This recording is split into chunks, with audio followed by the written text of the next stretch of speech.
بسم اللہ الرحمن الرحیم۔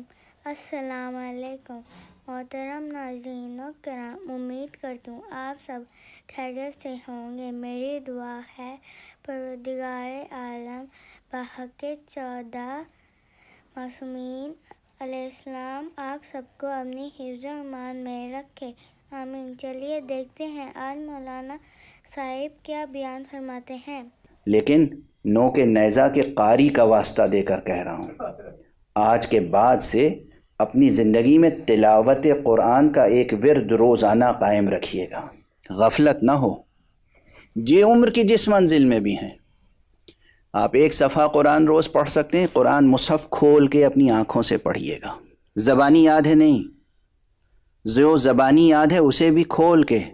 اس کی ایک تاثیر بیان کی ہے معصوم نے، اگر زبانی بھی یاد ہے تو قرآن کھول کے سامنے رکھو، دیکھ کے پڑھو، اللہ تمہارے والدین کے گناہوں کو معاف فرمائے گا، ان کی مغفرت فرمائے گا۔ اگر وہ کافر بھی ہوں گے تو ان کے بھی عذاب میں تخفیف ہو جائے گی، اگر وہ کافر بھی ہوں گے تو ان کے بھی عذاب میں تخفیف ہو جائے گی، اگر تم آنکھوں سے قرآن کھول کر پڑھو گے مصحف۔ قرآن پڑھنے کی ایک زندگی میں روش قائم کریں، ایک صفحہ صحیح، 2 صفحہ صحیح، 1 جز صحیح، نصف جز صحیح، 1 پارہ، آدھا پارہ، 1 سورہ، قرآن ضرور پڑھیں۔ قرآن ربیع قلوب ہے، دلوں کی بہار ہے قرآن، دلوں کی بہار ہے قرآن۔ ہاں لیکن یہ قرآن جب پڑھیں تو جس جذبے سے پڑھیں اس میں جذبہ ولایت ہونا چاہیے، ولایت امیر المومنین علی ابن ابی طالب، ورنہ یہ بھی حدیث پیغمبر کا حصہ ہے، رب تال للقرآن والقرآن یلعنہ۔